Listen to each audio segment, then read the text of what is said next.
Em nome do Pai, do Filho e do Espírito Santo. Amém. Na presença dos anjos, cujo dia nós lembramos, iniciemos nossa terça-feira.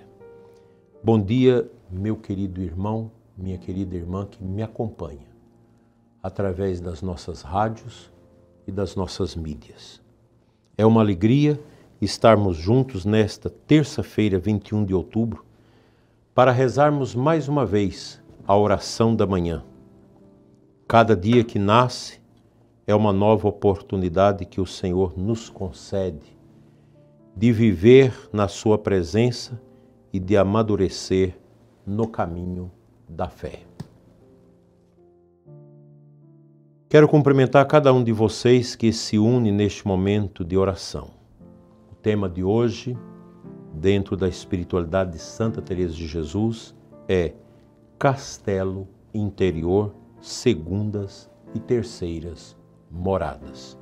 Só para lembrar para você que esta obra de Santa Teresa, você pode encontrar, o nome dela é Castelo Interior ou Moradas. El Castillo Interior e las Moradas, no original espanhol. Ela escreveu esse livro em 1577, quase no final da vida, a pedido de suas irmãs carmelitas, como síntese da sua experiência de oração. É considerada a obra mais profunda de sua mística, ao lado do livro da vida e do caminho de perfeição. São 3 livros muito interessantes. No Castelo Interior, Teresa descreve 7 etapas ou moradas da vida espiritual, desde a entrada na oração inicial até a plena união transformadora com Deus dentro do coração. Então nós vamos meditar e você pode adquirir essas obras e aprofundar profundamente nesse caminho da espiritualidade de Santa Teresa. Nós estamos percorrendo pouco a pouco, à guisa de introdução, esse caminho descrito por Santa Teresa. Daqui até o final do mês, nós vamos concluindo estas meditações que te ajudam depois a aprofundá-las no livro de Santa Teresa. Estamos percorrendo pouco a pouco esse caminho descrito por ela, que compara a alma a um castelo repleto de moradas, onde Deus nos espera no centro. Depois das primeiras moradas, que são o início da vida de oração, chegamos às segundas e terceiras, onde o discípulo começa a dar passos mais firmes. Nas segundas moradas, a alma já tem um pouco mais de experiência de oração. Já provou algo da presença de Deus e não quer mais viver apenas no superficial.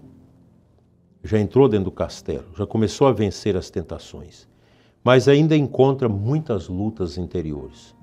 É como alguém que começou a caminhar e percebe que precisa de esforço e decisão.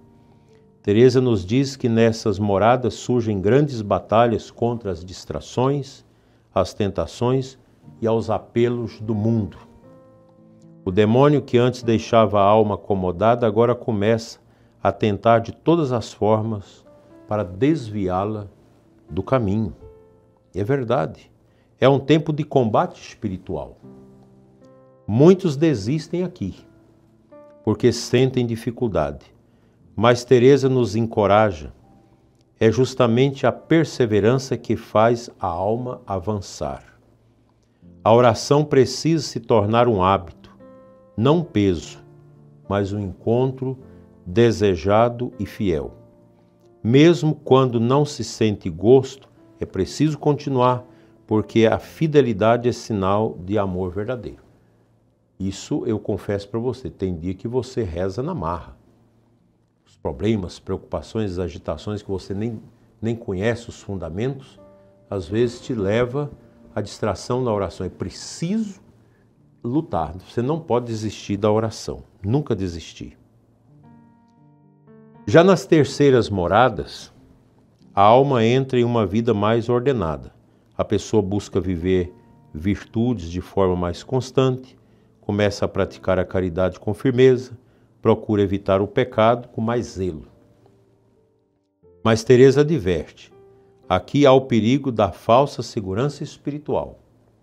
A alma pode se acomodar achando que já alcançou bastante. Por isso ela insiste que é preciso humildade, vigilância e constante crescimento. O orgulho espiritual é horrível. Uma pessoa que pensa que já está santa, que já tem uma espiritualidade suficiente para viver a sua vida de fé. Não é assim, você não pode estacionar. No caminho da experiência de Deus, não se pode estacionar. Você não tem estacionamento. Você tem que ir adiante, ir aprofundando. Esse é o caminho da preparação para a santa e boa morte. Essas moradas que Santa Teresa fala são marcadas por um equilíbrio maior, mas ainda não se chegou ao coração do castelo. Ainda não chegou lá no fim. Nós vamos vendo isso durante os programas deste resto de mês. O Senhor chama a alma a ir sempre mais além. A oração precisa amadurecer e a vida precisa se unir cada vez mais à vontade de Deus. Teresa compara a alma a um jardim que precisa de cultivo bastante. Se o jardineiro relaxa, as ervas daninhas voltam a crescer. É isso mesmo. Relaxou na oração, o coração vai se tornando mundano.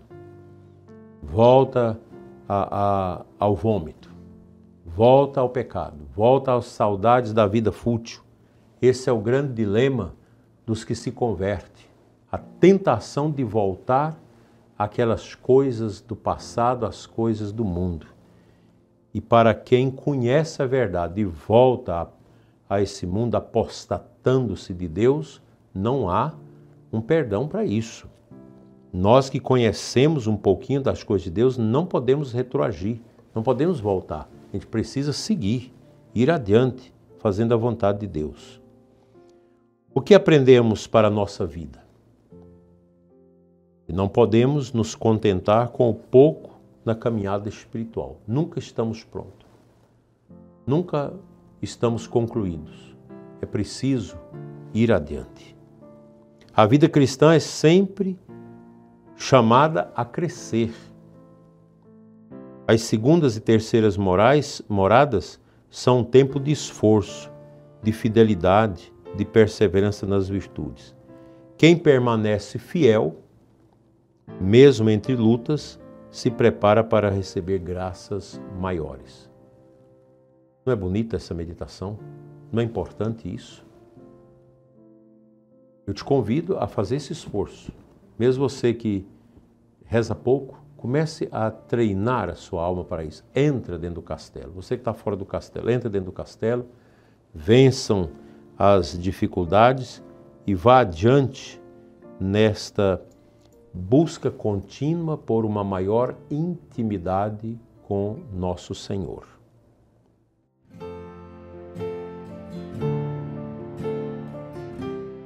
O Santo Evangelho de hoje é de Lucas 12, 35 a 38. Nos traz a imagem dos servos vigilantes e diz: estejam cingidos os vossos rins e acesas as vossas lâmpadas. Seja como homens que esperam o seu Senhor voltar das núpcias, para lhe abrirem logo que ele chegar e beber. Aqui Jesus nos pede vigilância, porque não sabemos a hora da sua vinda. Ninguém sabe. Pode ser amanhã, pode ser daqui a um século, daqui a 1 milhão de anos, ninguém sabe. Nós não sabemos o dia da vinda do Senhor. Isso é um segredo que está guardado no coração de Deus, lá no profundo de Deus. Nem o Pai de Jesus sabe. Nós não sabemos a hora. Mas se não alcançamos a vinda do Cristo, nós vamos viver aquele momento de parousia na sua chegada em nós na hora da nossa morte. Que essa é a grande certeza que nós vamos ter, a morte. No mês de novembro, nós vamos trabalhar muito essa questão de como preparar para a morte, que é o mês dos fiéis defuntos. Vamos trabalhar o tema da morte. Para a gente buscar um pouco mais de humildade e consciência de que a gente não pode ficar enlouquecido por causa desse dilema, que nos aguarda e nem por causa da morte que acontece nas nossas vidas. Agora mesmo na minha cidade de Campo Norte, teve esse acidente horrível. Tantas pessoas que morreram, uma família, o pai, a mãe, as 4 crianças, todas mortas por causa da negligência de alguém ao volante, dirigindo embriagado. Que coisa triste. Nós não podemos pensar que nunca vamos morrer. A morte chega. E chega às vezes de uma maneira trágica. E chega mesmo. Então precisamos, como bons católicos, ter muito claro isso. Se alguém da família morre, seja em qual circunstância, a vida continua. Eu não vou parar a minha vida porque a morte chegou à minha casa. Não, não é esse o caminho. Quem tem o castelo interior organizado sabe muito bem conviver com esse dilema, o dilema da morte. Então, nós precisamos vigiar porque não sabemos a hora da vinda de Cristo na nossa vida. Eu sei que muitos ouvintes do nosso programa me pedem oração para o conforto diante da morte inesperada na família. E algumas pessoas entram em depressão, em desespero. Isso não é o caminho. Eu falo isso que eu tenho o costume de lidar com a morte desde criança, na família. E a gente precisa lidar com isso com tranquilidade. Nós não estamos neste mundo para sempre. Jesus compara os servos fiéis que permanecem atentos ao dono da casa que volta e os encontra preparados. E chega a dizer algo surpreendente. Feliz aqueles servos a quem o Senhor, quando vier, encontrar vigilantes. Em verdade vos digo, ele os cingirá, ele se cingirá. E os fará sentar-se à mesa e passando os servirá. É o banquete eterno. Esse evangelho nos mostra que a vigilância não é feita de medo, mas de amor. Quem ama está sempre pronto para acolher o amado. Assim como o servo espera o Senhor, o cristão espera Jesus, com ansiedade, mas com desejo de comunhão. As segundas e terceiras moradas de Santa Teresa se unem a este evangelho. É o tempo da vigilância, de aprender a ser fiel, de manter a lâmpada acesa, mesmo quando há dificuldades. Não se trata de esperar passivamente, mas de viver cada dia na presença de Deus, praticando as virtudes e perseverando na oração.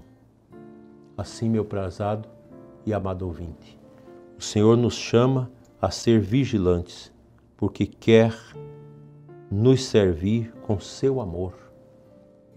Quer que não sejamos encontrados dormindo, mas atentos, como servos fiéis que aguardam com alegria a volta do seu Senhor.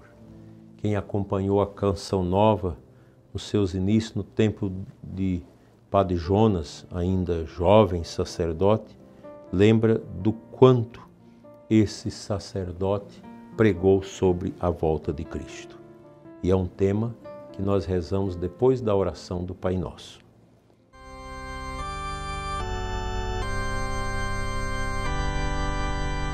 Rezemos juntos a oração para concluir aqui o nosso programa. Senhor Jesus, ajudai-nos a avançar em nosso caminho espiritual, das primeiras às segundas e terceiras moradas, com perseverança e humildade, que possamos viver sempre vigilantes, de coração aceso em oração, agradecendo a vossa vinda. Guardai-nos hoje na fidelidade e ensinai-nos a praticar as virtudes com amor. Que este programa nos ajude a buscar consciente e ativamente uma vida orante interior mais plausível, mais efusiva, mais eloquente e mais geradora de vitalidade. Deus seja louvado por isso. O Senhor esteja convosco, Ele está no meio de nós. Pela intercessão dos santos anjos de Deus, venha sobre você e os seus, a bênção de Deus Todo-Poderoso, Pai, Filho e Espírito Santo. Amém. Abençoada terça-feira para você e até às 20 horas aqui no canal com a oração da noite. Fique em paz.